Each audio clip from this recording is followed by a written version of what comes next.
ಇನ್ನು ಅವಕಾಶ ಕೊಟ್ರೆ ಮತ್ತೆರಡು ಬಜೆಟ್ ಅನ್ನು ಮಂಡನೆ ಮಾಡ್ತೀನಿ ಅಂತ ಹೇಳಿದ್ದಾರೆ. ಮೈಸೂರಲ್ಲಿ ಸಿಎಂ ಸಿದ್ದರಾಮಯ್ಯ ನೀಡಿರೋ ಹೇಳಿಕೆ ಇದು. ಹೈಕಮಾಂಡ್ ಏನಾದರೂ ಅವಕಾಶ ಮಾಡಿಕೊಟ್ರೆ ಮತ್ತು ಎರಡು ಬಜೆಟ್ ಮಂಡನೆ ಮಾಡ್ತೀನಿ ಅಂತ ಹೇಳಿದ್ದಾರೆ. ಒಂದು ವೇಳೆ ಹೈಕಮಾಂಡ್ ಸಿಎಂ ಆಗಿ ಮುಂದುವರಿರಿ ಅಂದ್ರೆ ನಾನು ಮುಂದುವರಿತೀನಿ, ನನಗೆ ಹೈಕಮಾಂಡ್ ಮೇಲೆ ಸಂಪೂರ್ಣ ವಿಶ್ವಾಸ ಇದೆ ಅಂತ ಹೇಳಿದ್ದಾರೆ. ಎಲ್ಲವೂ ಹೈಕಮಾಂಡ್ಗೆ ಬಿಟ್ಟಿರುವಂತಹ ವಿಚಾರ ಅಂತ ಸಿಎಂ ಸಿದ್ದರಾಮಯ್ಯ ಮಾತಾಡಿದ್ದಾರೆ. ನಾನು ಇದು 17ನೇ ಬಜೆಟ್ ಮಂಡಿಸಿರೋದು ಕರ್ನಾಟಕ ರಾಜ್ಯದಲ್ಲಿ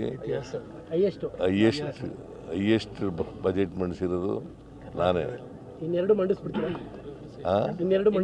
ಹೈಕಮಾಂಡ್ ಅವರು ಅವಕಾಶ ಕೊಟ್ಟರೆ ಮಂಡಿಸ್ತೀನಿ. ನಿಮಗೆ ವಿಶ್ವಾಸ ಇದೆ? ನನಗೆ ವಿಶ್ವಾಸ ಇದೆ. ಹೈಕಮಾಂಡ್ ಅವರು ಅಂತಿಮವಾಗಿ ಹೈಕಮಾಂಡ್ ಏನು ತೀರ್ಮಾನ ಮಾಡ್ತಾರೆ ಅದಕ್ಕೆ ಬದ್ಧನಾಗಿದ್ದೀನಿ ಅಂತ. ಯಾಕಂದ್ರೆ 19 ಬಜೆಟ್ ಅನ್ನೋದು ಇಂಪಾರ್ಟೆಂಟ್. ನಿಮ್ಮ 19 ಬಜೆಟ್ ಮಾಡ್ಬೇಕು ನೀವು ಇವಾಗ. ರೆಕಾರ್ಡ್ ಮುರಿಯೋದು ಭಾಳ ಇಂಪಾರ್ಟೆಂಟ್ ಅಲ್ಲ. ಅವಕಾಶ ಜನಗಳಿಗೆ ಅವಕಾಶ ಕೊಟ್ಟರೆ ಮಂಡಿಸ್ತಕ್ಕಂಥ ಹೈಕಮಾಂಡ್ ಮೇಲೆ ವಿಶ್ವಾಸ ಇದೆ ಸರ್ ನಿಮಗೆ?